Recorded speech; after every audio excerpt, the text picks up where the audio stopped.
So I was walking around today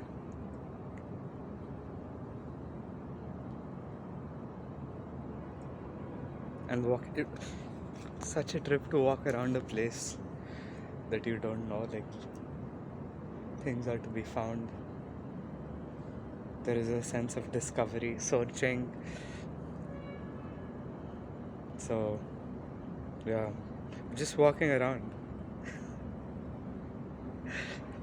It's like a radically novel idea to me because when I don't walk around, language takes like a much bigger role. I'm in the world of multiplicity and language. But if I just walk around, language is kind of there, right? There's like a thought which will flutter. But if I walk around like with a purpose, then language just ceases to exist, dude. Like the animal sort of takes over.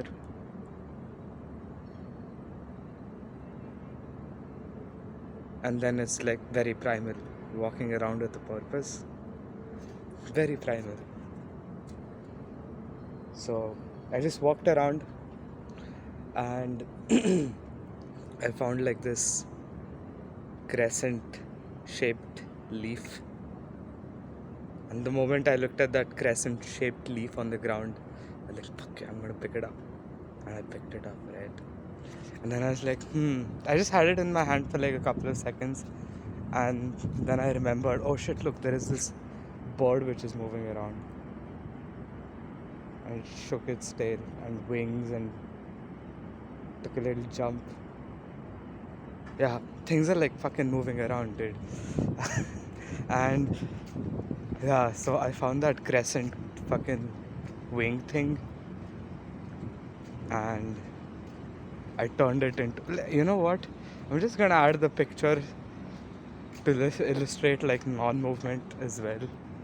Because I'm not gonna go there like fucking to show like the, or maybe I should. I think it's relevant. Yeah, fine. I'm walking, I'm moving.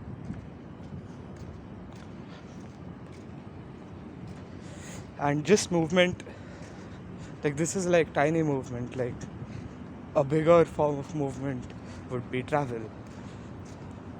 And travel is like a very vast difference as compared to just moving around a place like this or versus a place you know.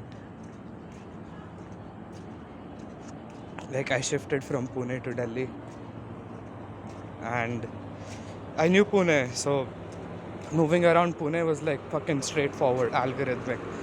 Da da da da da da da da da. This place, that place, this place, that place, so everything was like organized. But over here, like, since I don't know this place, there is a much bigger sense of discovery, which is cool. I'm reaching the place where the plant Shiva exists. I'll also attach a picture because it's relevant.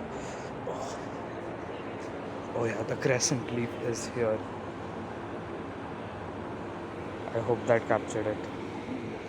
So yeah, picked up that crescent leaf. Then I moved around with a purpose to find the right plant that can carry it, not just carry it, like all of these fucking trees around, they could carry that crescent thing. But I wanted the right plant, which looked like a particular way, like the size and everything. And yeah, so I was moving around with a lot of purpose. And in that moment, there was no language. Thinking sort of dropped.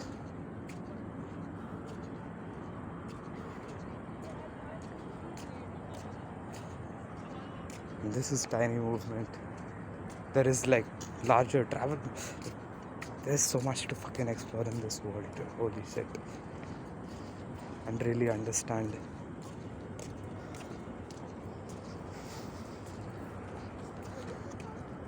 I walk around and speak into my phone as if I'm speaking to myself proudly.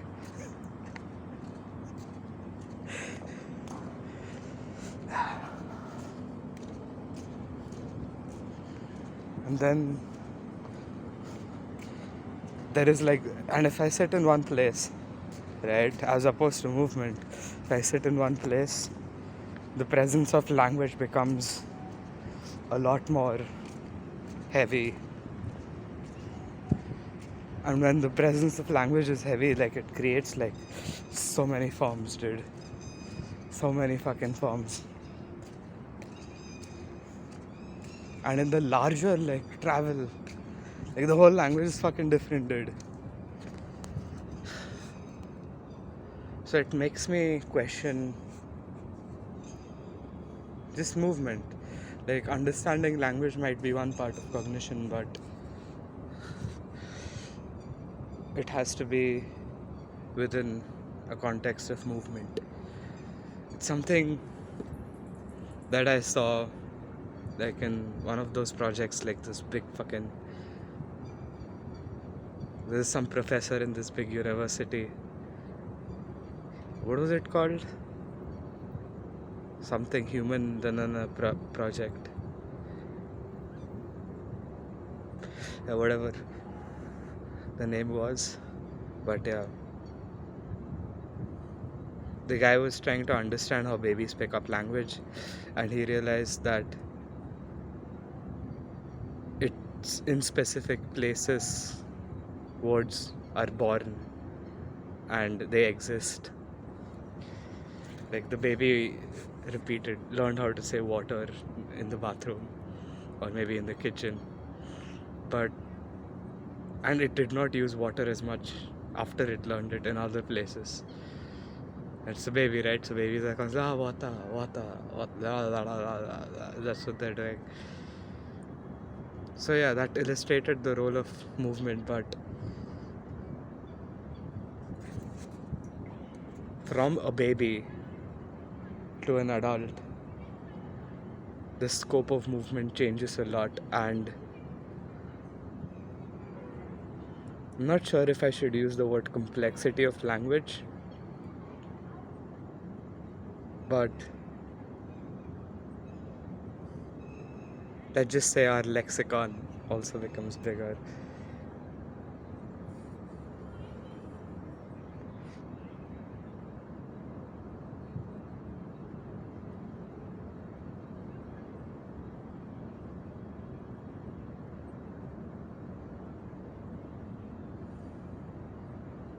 Like, I go around and talk with friends, right? That's movement and language.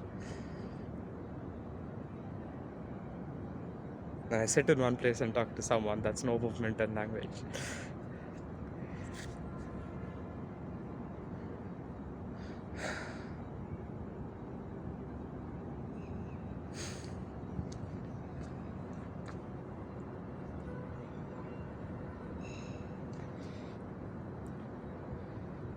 Someone told me not to think as much today, and I was like, okay, I'll move around, I'll drop language for a while. It has certainly been nice.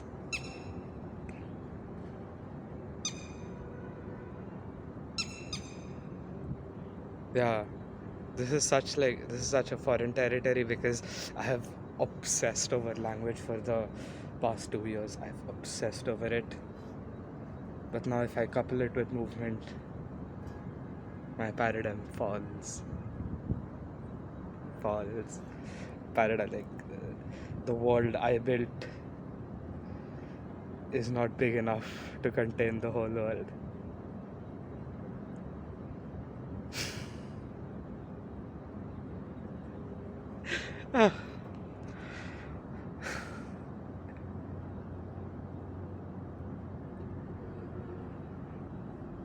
Yeah, movement and cognition is like definitely something, and I haven't dived into like movement and form yet, because language can be used to interpret and create the right things,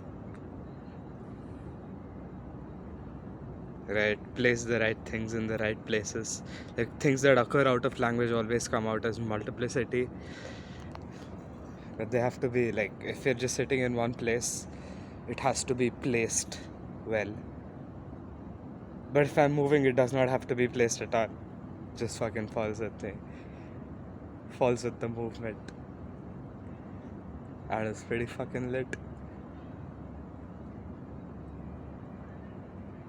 I will try to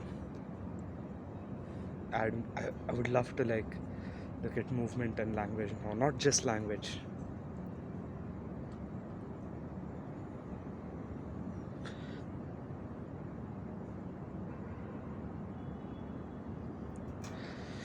Movement and language captures world. At least that's how the dyad sees.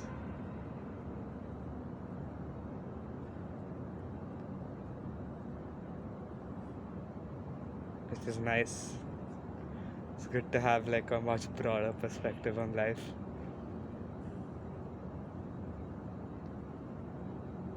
Maintaining balance is also good.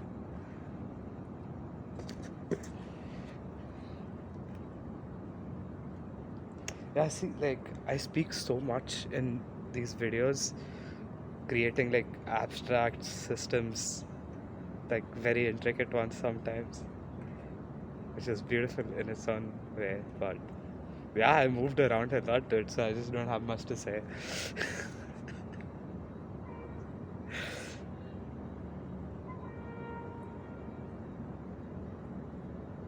Dhanyavad. Thank you.